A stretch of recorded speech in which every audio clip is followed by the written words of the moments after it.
अब आपके जो कॉरपोरेशन के जो लोग हैं, जितने आपके कॉरपोरेटर्स हैं, आप कुछ माल नहीं निकाल पा रहे इसलिए तो विरोध नहीं कर रहे? नहीं, ऐसा कुछ भी नहीं है। हम पहले दिन से उसके खिलाफ है, 7 साल से खिलाफ है और आज भी है। अगर ऐसा होता तो बीच ही में हम वो वापस हो जाते, लेकिन आखिरी दम तक हम उससे लड़ रहे हैं और लड़ते उनके रहे। फैसले अभी तक मतलब जो भी थे सही थे, राष्ट्रवादी को वो छोड़ा जो के? भी होंगे वो उनके लेवल से वो किए, हम उनके साथ हैं।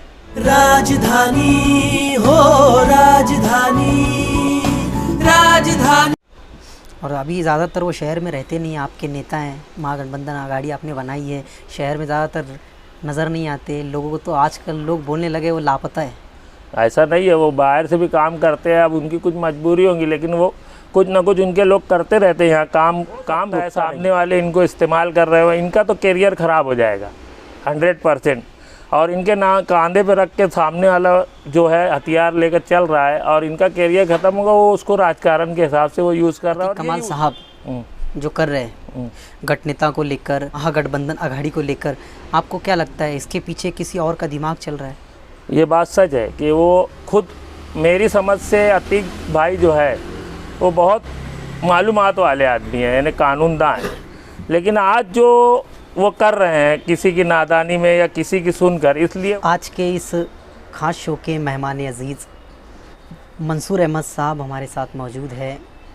जो शहर में एक मामला चल रहा है गठनेताओं को लेकर, महागठबंधन आघाड़ी को लेकर, उसी के एक ज़िम्मेदार है, उसमें शामिल है, आप उसी का हिस्सा है। हाँ, यस। इंडिपेंडेंट चुनाव आपने जीता था और फिर उसमें शामिल हुए, महागठबंधन में शामिल हुए। महागठबंधन का मामला अब गली से लेकर दिल्ली तक चला गया है। एक हिसाब से देखा जाए तो अब मंत्रालय में घसीटा गया है। क्या लगता है आपको अतीक कमाल साहब जो कर रहे हैं वो कितना सही है? हम पहले दिन से बोल रहे हैं कि महागठबंधन का जो रजिस्ट्रेशन है, जो बुलंद इकबाल साहब की सरबराही में हमने दिया था उनको एफिडेविट, सब 27 कारपोरेटर ने मिलके, वो कानूनी पहले दिन से था, आज भी है। उसकी वजह ये है कि बुलंद भाई का 16 सितंबर को इंतकाल हुआ और वो बीच में जब इंतकाल हुआ तो यहाँ पर असेंबली चुनाव चालू था, आचार संहिता लगी हुई थी। उसमें 4 नवंबर को हमने नया गठनेता चुना सानी न्यायालय मत को, और सब मेंबरों की सम्मति से हुआ और वो जाकर मुस्तकीम भाई ने वहाँ दाखिल किया और उसको मान्यता मिली। उनका ऑब्जेक्शन है कि हमने ये जो गठबंधन बना था, जो हमने वहाँ पे दाखिल किया, वो कानूनी नहीं है, 30 दिन के अंदर उसका कानून है, ऐसा उनका ऑब्जेक्शन है। तो वो उसको डिविज़नल कमिश्नर को उसका राइट है कि वो माने या ना माने। उन्होंने उन 50 दिन में जो दाखिल हुआ था उसको मान्य किया, इसलिए वो उसका राइट है, वो मान लिया तो मान लिया, कानूनी हो गया। और उनका दूसरा ऑब्जेक्शन ये है कि 90% लोग वहाँ पे एक तो जो हमारा जो नियमावली बनी थी उसमें ऐसा है 90% लोग कानून को बदल सकते हैं ऐसा, लेकिन उनको, वो नादान लोगों को ये नहीं समझता कि जितने मेंबर हाजिर रहेंगे, जैसे आज अगर 26 मेंबर हैं तो अगर 20 हाजिर हुए, 20 हो 100% है, अगर उसमें वोट अगर कम हुई तो वो माना जाएगा। हमने 26 को बुलाया, गठनेता ने 26 मेंबरों को बुलाया, इन्होंने हाजिर नहीं हुए, चार हमारे लोग ना हाजिर नहीं हुए, और उसके बाद 22 लोग हाजिर थे, तो वो 100% हो गए। तो 100% लोगों ने मिलकर वहाँ पे दाखिल किया कि ऐसा ऐसा हमने तय किया, तो फिर वो उसको मान नहीं किया और वो कानूनी हो गया। अभी कुछ घंटों पहले मेरी बात भी हुई कि महागठबंधन बनाते वक्त बोगस सिग्नेचर भी लिए गए। हमने वो 4 को बुलाया था, वो आए नहीं, और वो आए नहीं तो हमने सही लिए ही नहीं और वो सही दिए भी नहीं, वो हाजिर नहीं हुए। 22 लोगों ने सही किया और 22 लोगों से दाखिल हुआ। तो फिर ये मामला मतलब किसकी लड़ाई है? ये क्या चीज़, क्या ये जताना क्या हमको चाहते हैं, यही बताना तो क्या चाहते हैं? उनको यही समझ ही नहीं रहा है ना, ये क्या लड़ाई है। वो असल में देखो, कल उन्होंने मंत्रालय में ये केस दाखिल किया, जबकि हमारे वकील की तरफ से ऑब्जेक्शन है, उनको पावर ही नहीं है, और उन्होंने वापस यहाँ डिविज़नल कमिश्नर को फिर विचार के लिए भेजा। उन्होंने ये कहा कि हमने अपील नहीं की है, ये बैठक थी। बैठक यानी एक समझौते का मामला रहता, बैठक कोई भी होती उसमें समझौता होता। उन्होंने ये बुलाया होगा कि भाई ठीक है इसको हम समझा लेते, उनको समझे ही नहीं वो नादान लोगों को।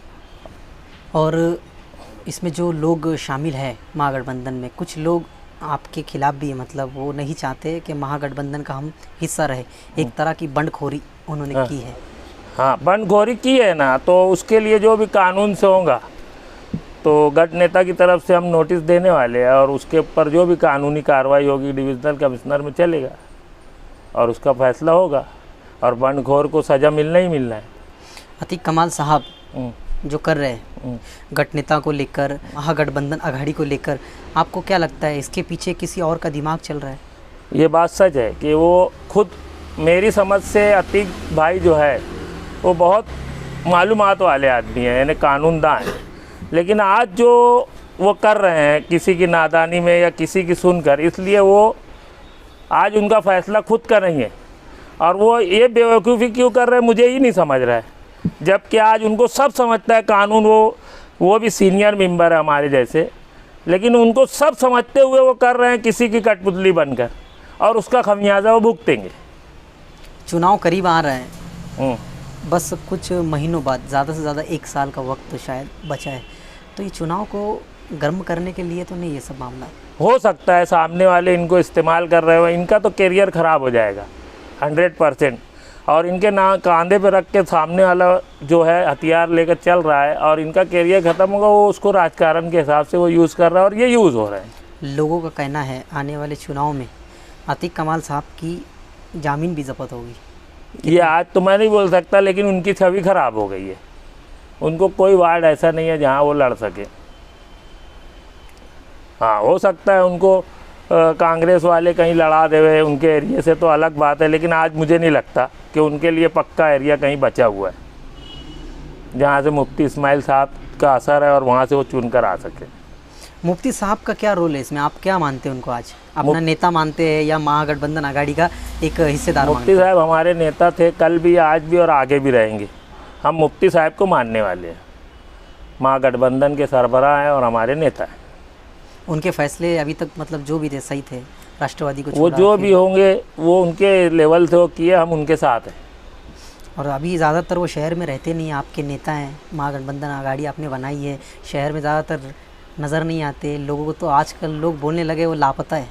ऐसा नहीं है, वो बाहर से भी काम करते हैं, अब उनकी कुछ मजबूरी होगी, लेकिन वो कुछ ना कुछ उनके लोग करते रहते हैं, यहाँ काम रुकता नहीं है। तो क्या काम किया है 1 साल के? अभी तो लॉकडाउन लगा, 6 महीना हो गया, किसी लीडर ने कोई काम नहीं किया, वो भी नहीं किया है। अब जाहिर सी बात है कि कोई ऐसा काम ही नहीं है, गवर्नमेंट भी काम में यानी सब बंद है, कोई काम तो हो ही नहीं रहा है ना। मुस्तकिम डिग्निटी ने कुछ दिनों पहले एक प्रेस कॉन्फ्रेंस लेकर वाटर ग्रेस को लेकर काफ़ी सारे खुलासे किए, तो क्या आपको लगता है उन्होंने सही किया या ज़्यादा ही घाई कर दी? बुलंद भाई पहले दिन से वाटर ग्रीस के खिलाफ थे और आखिरी दम तक उन्होंने, मरते दम तक उसके खिलाफ ही कहा, और उसको आज मुस्तकिम भाई उसके ऊपर अमल कर रहे हैं। हम बहुत मुतमईन हैं उनसे और आगे भी मुतमईन रहेंगे। हम चाहते हैं कि वाटर ग्रीस का ठेका रद्द होना चाहिए। वाटर ग्रेस कंपनी की वजह से बहुत से लोगों को हफ्ता मिलता है, कितनी सच्चाई है इसमें? पैसा कमा हो गए कुछ लोग, लेकिन हमारा तरफ से तो हमारा एकदम क्लीन मामला है, हम जो बोलते हैं वही करते हैं।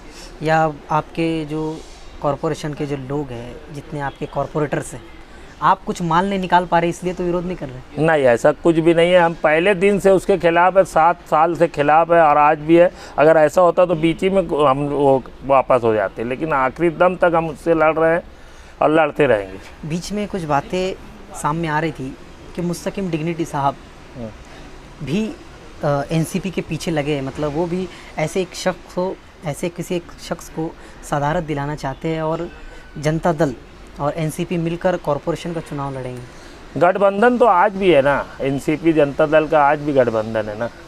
अगर वो सोच रहे तो उनकी सोच है आज भी तो, लेकिन है ना, को साइड कर देंगे ऐसा मैं कुछ नहीं बोल सकता हूँ। मुफ्ती साहब के साथ ही रहेंगे हम।